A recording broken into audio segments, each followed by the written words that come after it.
अगर हम वास्तव में चाहते हैं कि हम ये बताएं आने वाले टाइम में, तो सबसे बड़ा हमें एक काम करना पड़ेगा, संविधान में जो गड़बड़ियां हुई उनको ठीक करना पड़ेगा। हमें बड़ी खुशी है कि 25 जून को, अब से 5 दिन पहले, संसद में एक प्रस्ताव आया है कि वो इमरजेंसी इल्लीगल थी। आया ना प्रस्ताव?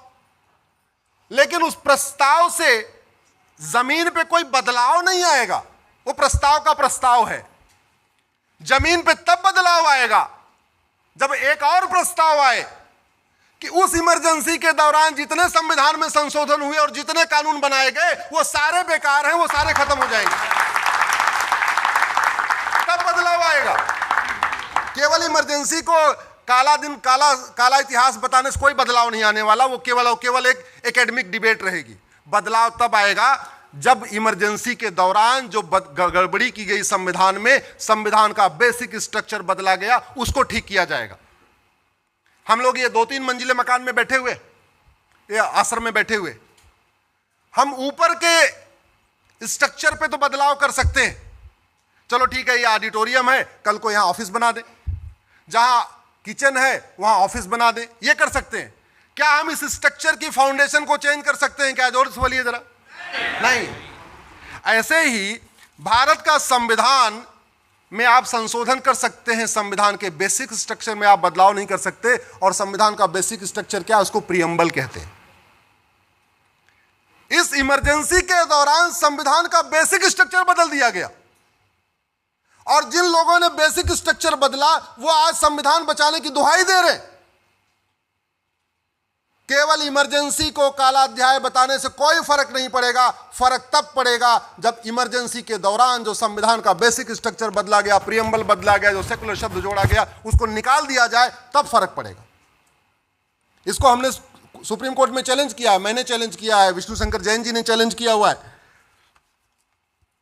और यह बदलना क्यों जरूरी है सुरेश जी? 13 दिसंबर 1946 को प्रीएम्बल पे चर्चा हुई। 22 जनवरी 1947 को फिर प्रीएम्बल पे चर्चा हुई और एक मत से प्रीएम्बल पास हो गया।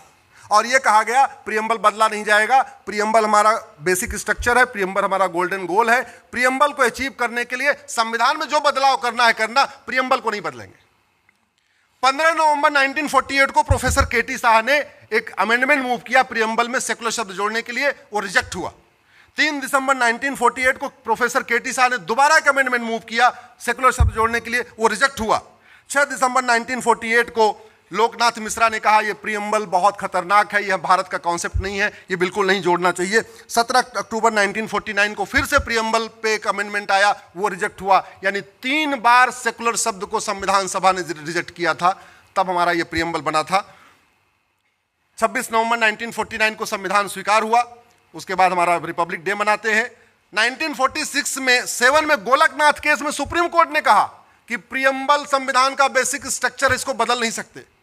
1971 में, उसके बाद 1973 में केशवानंद भारती केस में भी सुप्रीम कोर्ट ने कहा प्रीएम्बल बेसिक स्ट्रक्चर है और कोई भी सरकार बेसिक स्ट्रक्चर को बदल नहीं सकती। इसके बावजूद 76 में इसको बदला गया। तो मेरा यह मानना है कि हम सबको मिलकर मांग करना चाहिए कि जब इमरजेंसी गलत है तो इमरजेंसी के दौरान किए गए कार्य भी गलत हैं, उन कार्यों को वापस लेना चाहिए। लेना चाहिए नहीं लेना चाहिए? लेना चाहिए। हम जिन चीजों को लेके चल रहे हैं, हम जो हमारा लक्ष्य है, उसमें जो सबसे बड़ी बाधा है वो गुलामी की सोच है। और गुलामी कितनी हावी है सुरेश जी, अभी आप जिस एयरपोर्ट से आए होंगे उसमें आपने देखे लिखा होगा VT। आप लोग कभी फ्लाइट पे चढ़िएगा, देखिए हर फ्लाइट पे लिखा रहता है VT। जानते हैं VT मतलब? Victoria territory. आप जरा सोचिए, हम कभी कभी हमारे चीजों के सामने से चीजें गुजरती हैं, हम उसको नोटिस नहीं करते। मैंने इस VT को हाई कोर्ट में चैलेंज किया हुआ है, VT हटाया जाए। जितने और गुलाम देश थे सबने अपना VT हटा दिया। पाकिस्तान ने VT हटा दिया, बांग्लादेश ने VT हटा दिया, भारत आज भी VT लेके बैठा हुआ। VT का मतलब होता है विक्टोरिया टेरिटरी। गुलामी के नाम चल रहे।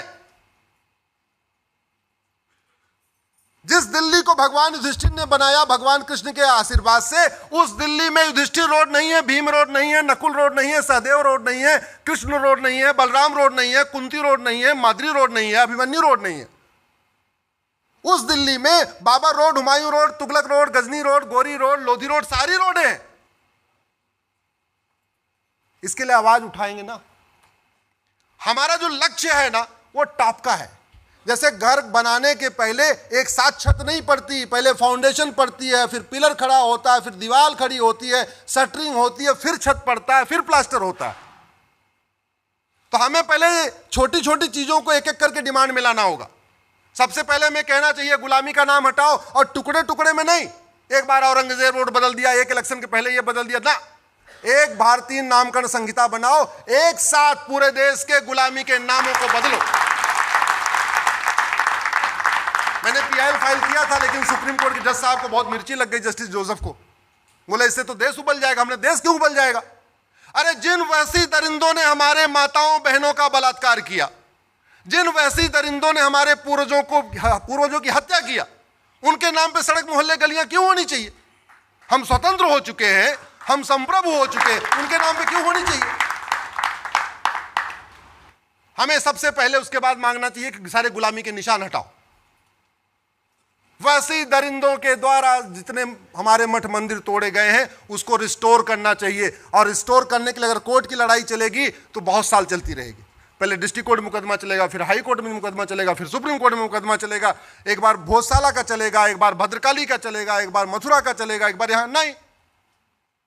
एक भारतीय धरोहर संहिता बनाइए, एक साथ एक उसमें कमीशन बनाइए, भारतीय धरोहर आयोग बनाइए, उसमें एक्सपर्ट रख दीजिए, जज को रखिए, हर तबके से लोगों को रखिए। उसके बाद आइडेंटिफाई करिए कि भाई मुगल काल में इतने इतने मठ मंदिर तोड़े गए थे। एक कानून लाइए, जैसे प्लेस ऑफ वर्शिप एक्ट आया था वैसे एक भारतीय धरोहर संहिता बनाइए, एक साथ सबको रिस्टोर कर लीजिए, खत्म बात हो गई। कोर्ट के जरिए कितना लड़ते रहेंगे? भारत के संविधान में जो हमारे चित्र थे, भगवान राम का चित्र, भगवान कृष्ण का चित्र, भगवान नटराज का चित्र, छत्रपति शिवाजी महाराज के चित्र, गुरु गोविंद सिंह का चित्र, झांसी की रानी का चित्र, नेताजी सुभाष चंद्र बोस के चित्र, सारे चित्र थे। वो चित्र गायब हो गए। उनको वापस रिस्टोर करने की मांग करिए। हम सबको मांग करना चाहिए, क्यों नहीं होना चाहिए? सुरेश जी, चैप्टर 15 इसका चुनाव से रिलेटेड है। वो सारे चित्र कितने महत्वपूर्ण है उसका एक आपको एग्जांपल देता हूं। तो चैप्टर 15 में उन्होंने किसका चित्र रखा? छत्रपति शिवाजी महाराज और गुरु गोविंद सिंह का रखा। मैसेज क्या था? मैसेज यह था कि सारी पॉलिटिकल पार्टियां छत्रपति शिवाजी महाराज और गुरु गोविंद सिंह के रास्ते पे चलेंगी, और वोट देने से पहले छत्रपति शिवाजी महाराज और गुरु गोविंद सिंह के बलिदान को याद करेगा, उनको याद करेगा, और यह देखेगा कौन सी पॉलिटिकल पार्टी सबसे बढ़िया ईमानदारी के साथ उनका काम कर रही है, उसको वोट करेगा। लेकिन निकाल दिया। हमें ये कहानी नहीं पता, हमें ये बात ही नहीं पता। न स्कूल में पढ़ाया जा रहा है, न भारत में कहीं लॉ कॉलेज में पढ़ाया जा रहा है, कहीं पढ़ाया नहीं जा रहा है। बाबा साहब अम्बेडकर ने कहा था संस्कृत हमारी राष्ट्रभाषा होनी चाहिए, नहीं हुआ। इसी तरीके से मठ मंदिरों को कंट्रोल किया, मजार मस्जिद दरगाह कंट्रोल नहीं किया। तो हम जिस राम राज्य की स्थापना करना चाहते हैं उसके लिए एक नहीं अनेक कानून बनाने पड़ेंगे, उसके लिए लगातार बदलाव करना पड़ेगा। और उसके लिए संविधान में केवल मैं कह रहा हूं संविधान बदलने की जरूरत नहीं है, संविधान में जो गड़बड़ी हुई है उसको ठीक करने की जरूरत है। आप प्रियम्बल का सोशलिस्ट सेकुलर हटा दीजिए, आपकी आधी समस्या खत्म हो जाएगी, आधी समस्या खत्म हो जाएगी। आप धर्म और रिलीजन को डिफाइन कर दीजिए। 3 काम महत्वपूर्ण करने की जरूरत है। पहला, धर्म को डिफाइन करने की जरूरत है, धर्म है क्या, और रिलीजन को डिफाइन करने की जरूरत है। और सुरेश जी, एक सिटीजनशिप कोड बनाने की जरूरत है, नागरिकता कानून बनाने की जरूरत है। साफ साफ लिखा होना चाहिए, जो संविधान को नहीं मानेगा उसको भारतीय नागरिकता नहीं मिलेगी।